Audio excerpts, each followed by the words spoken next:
Very good evening and welcome. You're watching the India Development Debate. I'm Tamanna Inamdar. As much as technology is part of our everyday life, the technological advancements have their perils and concerns too. The threat of automation and displacing jobs seems to be looming large. And with the advancement of AI and automation, the threat may materialize sooner than later. We are going to be seeing a very exciting interview on ET Now tomorrow.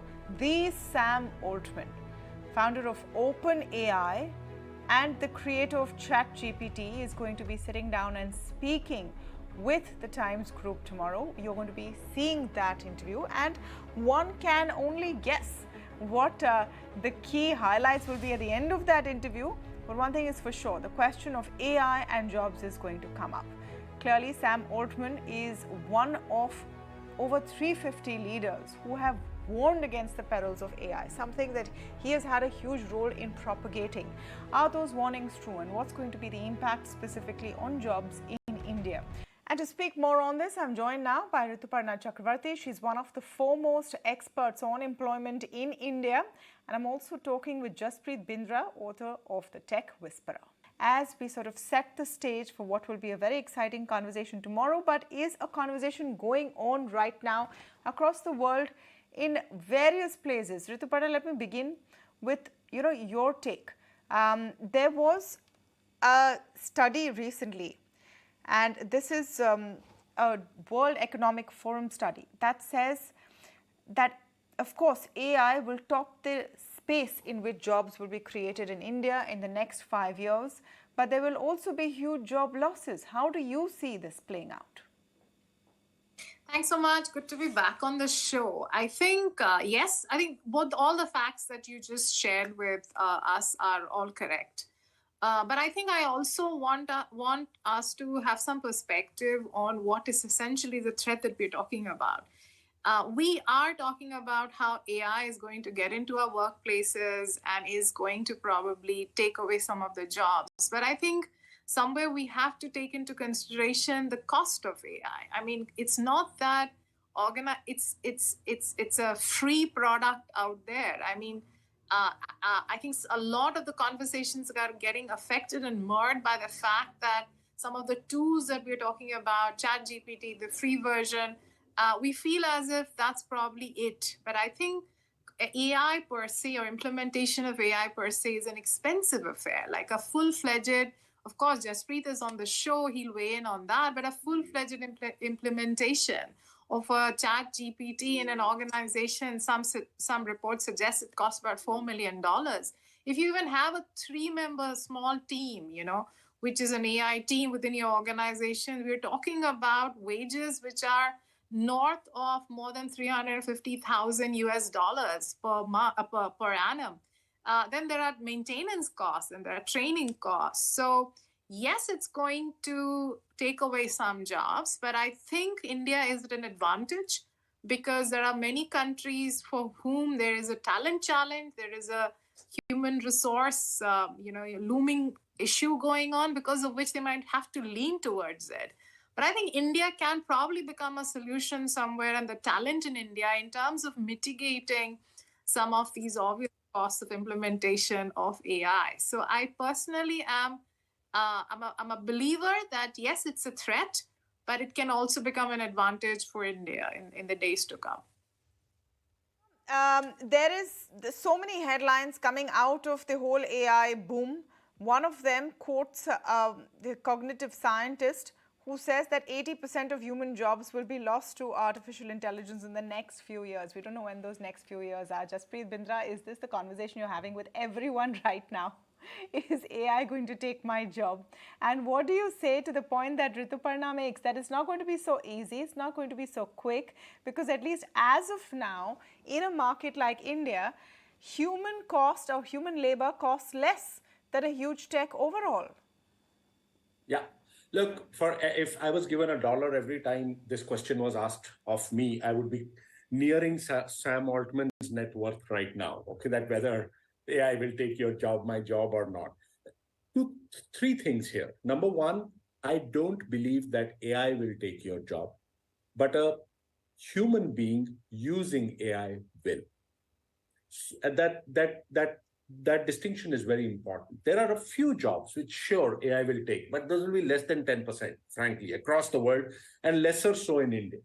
But a human being who learns to use AI well, and learns to use ChatGPT, generative AI, other AI well, will become so much better than an employee who does not, and will become more productive, more efficient, more creative. And that person could take your job rather than AI taking your job. That's number one. Number two is AI will impact tasks, not jobs. A job comprises multiple tasks, and there are some parts of those tasks, making a PowerPoint presentation, converting Word into some other format, stuff we spend huge amounts of time for. 60% of jobs will have an impact on the tasks within that. And again, then it's up to us how we can get better by using those, by letting those tasks be done better by an AI. Third and final is that, sure, some jobs will be taken away. Some jobs will never be taken away, especially jobs which involve compassion, love, construction worker, farmer, etc. But AI will also create jobs which we don't know yet. If you go back in history, and Sam Altman says this, in fact, and probably he'll say that tomorrow.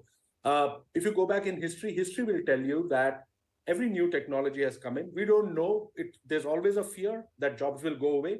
Started with the spinning jenny, steam engine, PCs, but eventually, so far, more jobs have been created than taken away. So net job creation. Just two quick points. I just want to add, or to contextualize what you're saying, Jaspreet Bindra. Sam Altman is also scared of AI.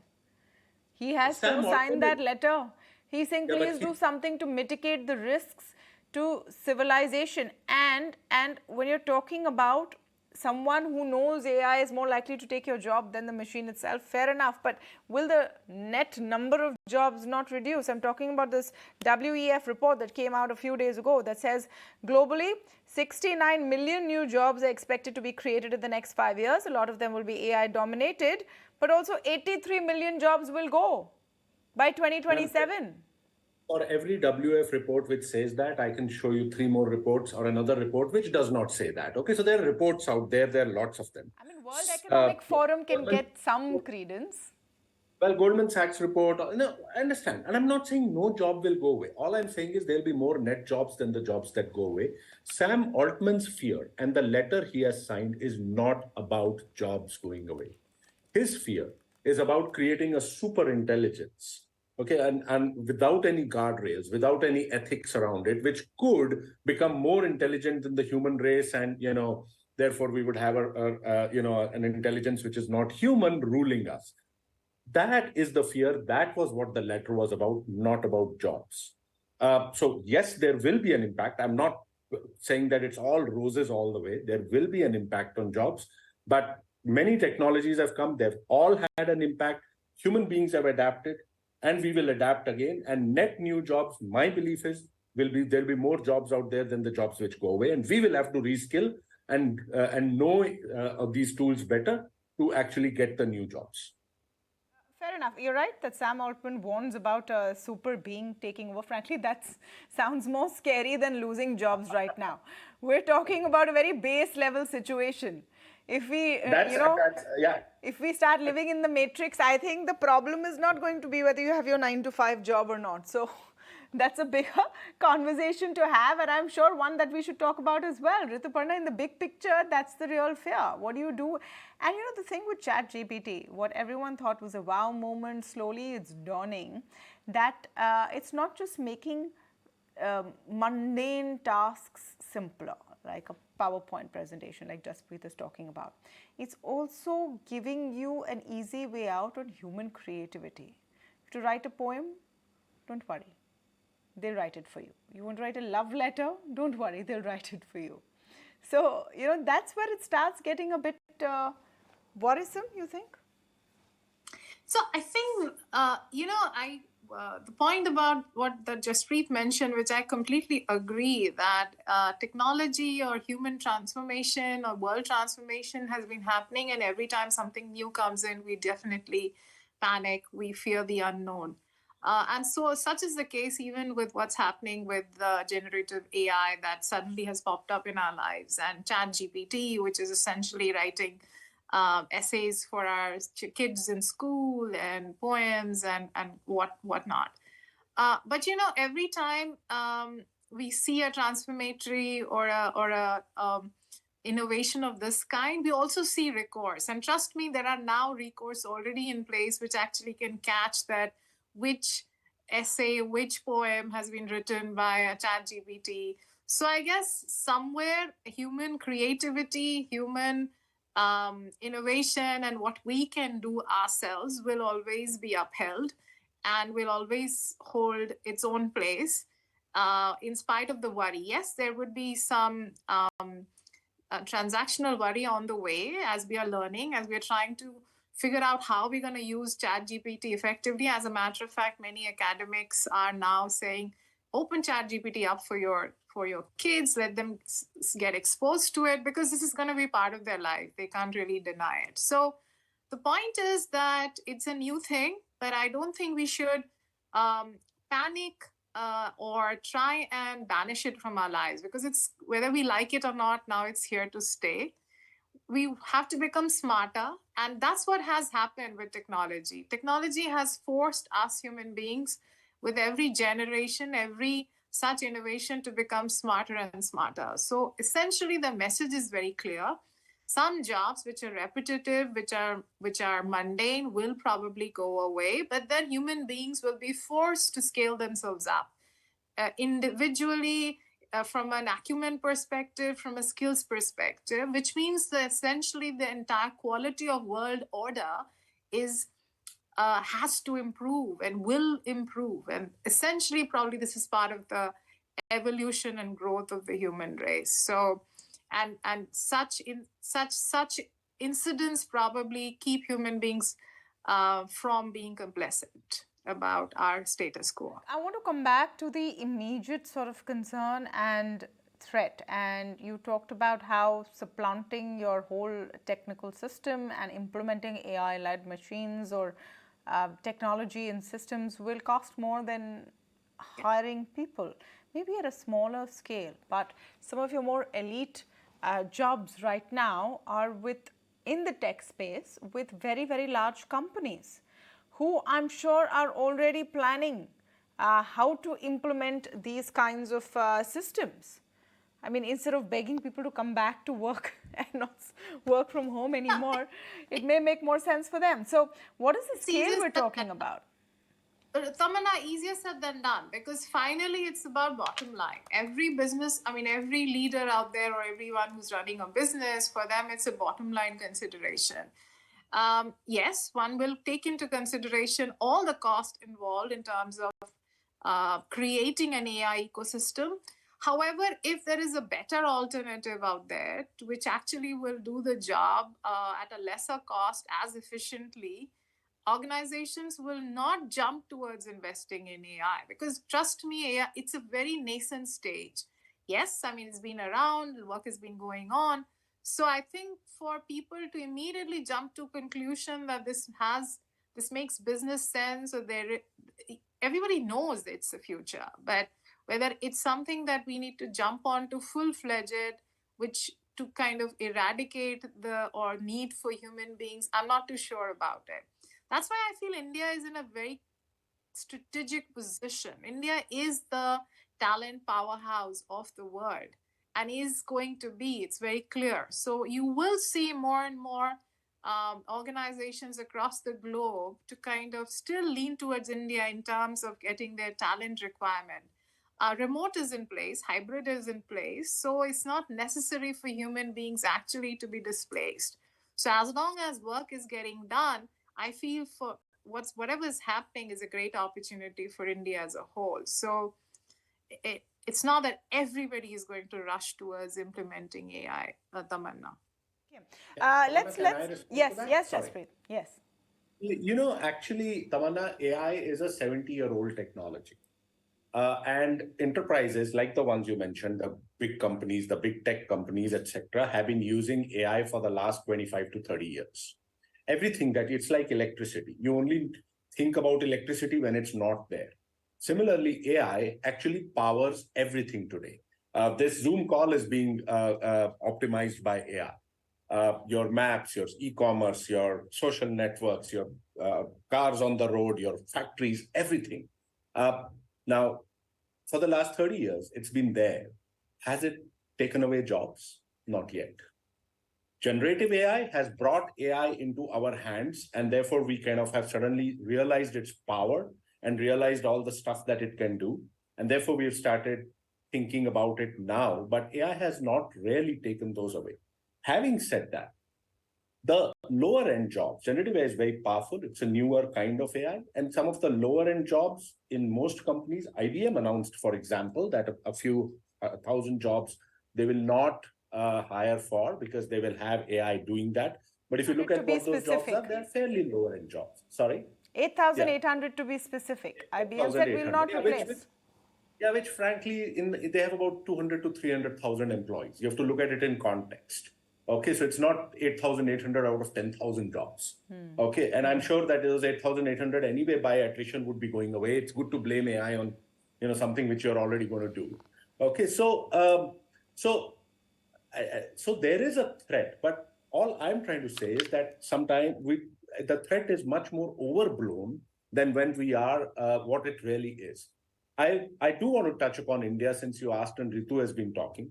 If you see most reports, the least effect on generative AI is actually in developing countries. Within that, the least is in India. And that's because of the nature of the job mix that is there in India. While a lot of it is actually more in the developed countries where these services kind of jobs, accounting and legal, etc., are there. So I would like to close again by saying there will be an impact. However, lesser than we think. More new jobs will get created to offset that impact, in my opinion. But you need to embrace this, use this as a tool, and the people who will use this will become better than the people who don't. And those are the people who might take your jobs rather than AI. I wanted from you, Jaspreet, beyond the jobs conversation, because that, of course, is a story that's unfolding. Let's be honest, we don't even know the extent of what's going to come. What is the opportunity? As far as India is concerned, for the AI revolution, we know that some of the largest companies in the world have already started putting their money where their mouth is and investing very deeply to make sure they're at the forefront of that technology. We need to be in that race as well, isn't it? Oh, absolutely. I think it's great that we are looking at the opportunity side. Ritu talked about India being one of the talent powerhouses of the world. And I think this is a great opportunity for us to take generative AI as, if I may say so, another Y2K moment, where, in the turn of the century, because of the Y2K scare, India, huge amount of IT work moved to India, and India became a IT powerhouse going forward. And the same scare today of generative AI could become the next Y2K moment, okay? And we could take this to the next level. Two specific possibilities, Tamanna. One is the India stack, the UPI, Aadhaar, etc., the full India stack, which is there, has amazing amounts of data, which nothing so far has been done to actually use that data. And I think, and a lot of the reasons is because of cost, etc. And now with these generative AI tools, the entire India stack can become a fountainhead of entrepreneurship, of work being done on top of the stack using AI. No other country has this. And we have this amazing data out there. That's number one. Number two is, being the IT powerhouse, having all the major IT services companies out of India, TCS, Infosys, Cognizant, etc., there are already customer linkages with every single large Fortune 500 company out there in the world, each one of them wanting to adopt generative AI. And here's an opportunity for us, for the Indian IT services industry, to embrace this, build products on this, build services on this, build consulting services on this, and make the world adopt generative AI because of the relationships already there. There are multiple other opportunities, but these are the two big ones that I see. I would say Y2K, and I think only those of a certain vintage watching this show will remember Y2K. It's good to learn from history. We've outed ourselves here, but the change we need to see is not just a value add in that whole chain. India can be at the forefront, not just the brains powering the operation, but the muscle as well. So exciting times to come, actually. One way or the other, it's coming. Let's make the most of it. Thank you so much, Jaspreet Bindra. Thank you so much, Rituparna. Great to speak with you. We'll take a very short break. Don't forget that big interview coming up tomorrow. You'll see it right here on ET Now.